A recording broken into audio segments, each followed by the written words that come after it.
Você tem criticado várias decisões do Moraes, inclusive no caso do Mastro também você foi bem crítico, falou inclusive que ele deveria sofrer impeachment, deveria até ser preso, teve uma declaração sua nesse sentido.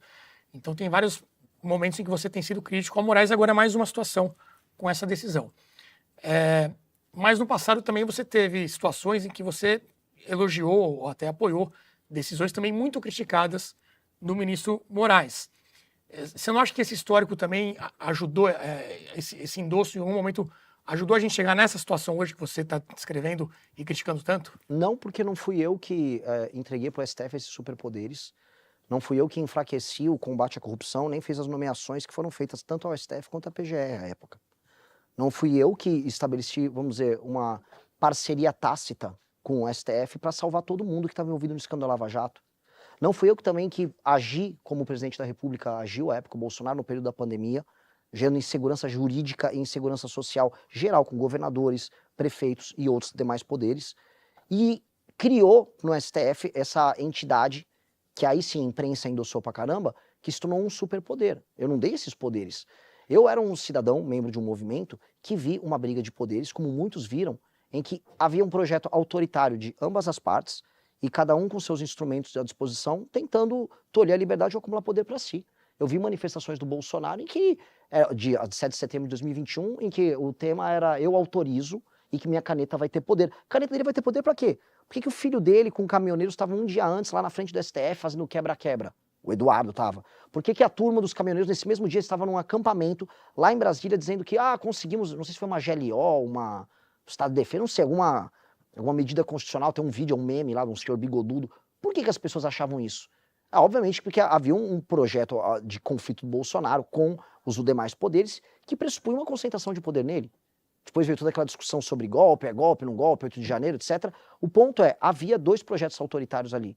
E se o Roberto Jefferson, que uma vez eu cito lá, tem um meme que claramente é irônico, é o escrevendo Alexandre Coraçãozinho, e eu tô falando de uma prisão do Roberto Jefferson, que é um sujeito que estava completamente lunático. Lunático. Essa prisão foi antes daquela questão toda de não foi da Granada, foi uma de foi antes. 2021. Que também era um cara, eu não lembro o tema, mas era alguma das declarações malucas do senhor Roberto Jefferson. Depois ele foi preso novamente, e mereceu ser preso também. Porque o Roberto Jefferson é um cara que era um presidente corrupto de partido, que resolve virar um doidinho de rede social, pregando o golpe de Estado, como ele pregava em lives por aí. E num país em que a gente começou a naturalizar discussão em vídeos e manifestações sobre golpe de Estado, a gente passou a passar por um risco concreto. Tanto que esse risco concreto acontece ao longo do ano de 2022 e ao final de 2022. Quando você pede a prisão do Olavo de Carvalho, também está nesse contexto. Você acha que ele... Tem um vídeo que eu falo da prisão. Seria esse o motivo? Sim, mas ali era muito mais esse cara tá organizando, ele era um arquiteto intelectual de uma visão de mundo que vinha desde o impeachment da Dilma Rousseff, em que ele falava de golpe de Estado. O Olavo de Carvalho queria que o MBL defendesse intervenção militar em 2014. Então ele era um arquiteto intelectual de uma visão assim, meio niilista sobre a democracia brasileira e que isso teria consequências. Não é todo mundo que é inteligente igual o Olavo. Tem gente que vai achar que basicamente é só pegar uns caminhões e ir para frente do Congresso pedir golpe de Estado. Por mais que o Olavo, em alguma medida, endossasse isso.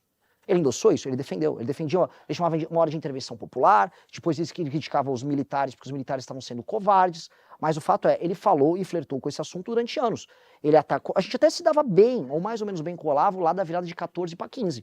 Quando a gente fala, não vamos defender a intervenção militar, e quando na segunda manifestação nós entramos com um pedido liminar na justiça para impedir esses movimentos que defendiam golpe de Estado, em 2015 para participar das nossas manifestações, aí ele pira, começa a xingar. Aí o xingamento assim, é gay, é isso, é aquilo, é ladrão, o PSDB te comprou, e os xingamentos são bem pesados.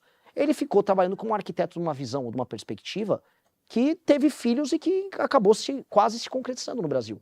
Porque assim, eu acho, e esse é o problema, eu acho que a gente viveu um risco de ruptura institucional muito grande. E agora, a gente está vivendo a outra consequência disso. Porque o contragolpe do sistema, que a gente pode chamar, tá aí no poder. Tá aí no poder. E essa concentração, infelizmente, não foi gerada por nós. Porque quando desculpa, é que assim, é bem importante vocês terem sobre isso. Quando começa o governo Bolsonaro, quem estava de joelhos era o STF. Imaginar na virada de 18 para 19 que o STF ia ter aqueles superpoderes, não era o caso. A Lava Jato estava chegando nos ministros do STF. Inclusive, o que acontece com a Cruzoé no começo de 2019... que já é a primeira ação pesada do STF contra alguém, que é a origem ali do inquérito do Alexandre de Moraes, aquilo se dá num contexto assim, puta, vamos tentar fazer alguma coisa, era uma primeira tentativa de respiro. Só que eles só conseguiram respirar com as nomeações que houveram ao STF, com o PGR, com a negação da Operação Lava Toga, com o fim da pressão que havia sobre a Suprema Corte, que estava sendo, na cabeça das pessoas, não vista como autoritária até 19, ela era vista como corrupta, como endossante de um sistema corrupto. Porque o grande tema nacional naquela época era Lava Jato. Lava Jato, prisão do Lula, corrupção generalizada. E aquilo se deu. Então, o contexto era aquele. A transformação deles em outra coisa se deu na fraqueza do governo do Bolsonaro. Só para fechar esse arco, então, você acha que aquelas declarações, aqueles apoios, citamos aqui o... Não é apoio, aquilo era uma ironia. Era uma ironia de um tweet. Tá, mas você falou que ele deveria ser preso agora. O Roberto Jefferson? Com certeza. Naquela primeira situação. Em todas as situações, o Roberto Jefferson estava cometendo crime sem parar. Na citou verdade, ele já foi preso antes, por ser corrupto. Citou o Olavo, né, citou também o Eduardo, o Carluxo, enfim, falou que era... Tomara que seja a primeira de muitas. Teve a causa do Felipe Martins também, que você... Sim, o Felipe Martins, eu quero citar esse cara aqui, porque tem gente que tem... Só fechando, então, você acha que todas essas foram justificadas e que isso não ajudou a gente chegar nesse ponto? Não na forma. Não na forma. Agora, no cometimento de crime, sim. Eu fui vítima da perseguição do Felipe G. Martins. Minha família foi. Dele e dessa turma. E eu e o Movimento Brasileiro ficamos sozinhos na direita vendo essa perseguição. Onde está todo mundo, virou moda, não, eu sou perseguido político. Houve uma operação política contra nós, que foi comemorada pela direita, comemorada pelo Olavo de Carvalho. Aquele vídeo que eu falo da prisão, tem que prender o Olavo. Um ano antes estava o Olavo comemorando com a turma deles a possibilidade da gente ser preso.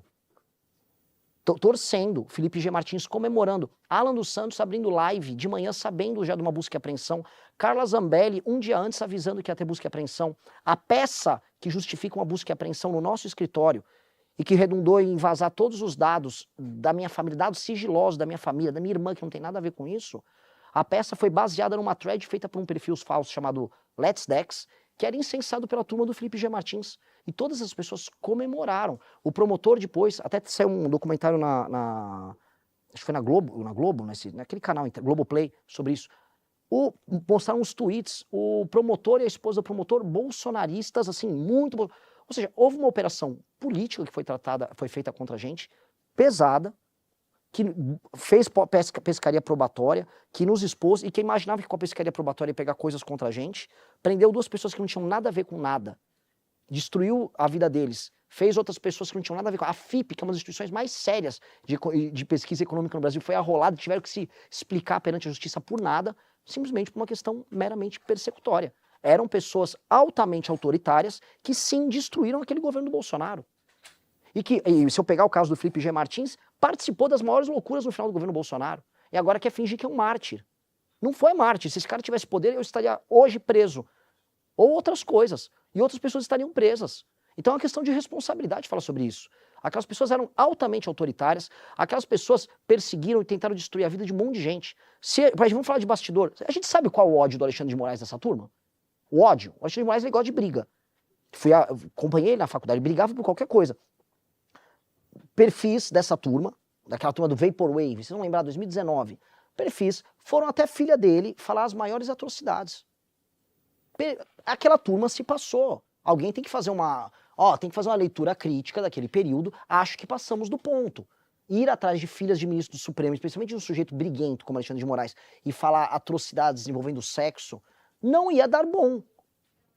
Não ia dar bom. A forma como eles agiram com todo mundo cruzou muitas linhas, gerou ódios que não são superáveis. Quando você vê sua mãe chorando, como eu vi, porque tinha uma busca e apreensão, como eu vi todos os dados da minha família expostos por conta dessa perseguição política e esses caras comemorando, eu não vou perdoar fácil. Quando eu vi essa turma toda do Olavo comemorando, eu não vou perdoar fácil. O Alan dos Santos dando risada, eu não vou perdoar fácil. Não dá para entender o sentimento muito claramente, mas fica uma impressão de que são 2 grupos políticos de direita em disputa por espaço e um torcendo pela instrumentalização da justiça contra o outro. Não, esse seria o receio. Não, porque eu nunca instrumentalizei justiça contra ninguém. Nunca porque Você não, mas você comemorou alguém... Eu fiz Parece assim, eles torcendo para vocês Não, eu fiz uma piada sobre a prisão deles. Se fosse essa a minha postura, eu não estava defendendo agora a dosimetria para todo mundo, inclusive essas pessoas. O Kim Kataguiri votou favorável à dosimetria. Eu não sou favorável à anistia restrita porque crimes foram cometidos. Mas se fosse de uma vingança pura e simples, a gente não estava votando como votamos a favoráveis à dosimetria. E eu via público defender isso, até me irrita, porque no âmago eu sinto a raiva, eu sou um ser humano, eu não Sim. sou um boneco. Só que aí eu tenho que dividir o Renan Pessoa do Renan Institucional, o Movimento Brasil Livre, o Partido Missão, do que a gente passou. A votação do Kim foi uma votação de dosimetria que é benéfica para todos os envolvidos. E nós votamos assim, todas as vezes, e justificamos publicamente. Inclusive, até a votação do Kim sobre aquele deputado Daniel Silveira. A nossa votação também, não foi uma votação punitiva de um sujeito que falou atrocidades a nosso respeito à época. Então, institucionalmente, não é essa postura. Agora, a postura no Twitter, a piada, o escárnio, como existia, e o rei disso era o Olavo, o rei disso, do escárnio, da piada, era ele, houve. A piada e o escárnio houve. Institucionalmente, não. Acho que essa separação é importante.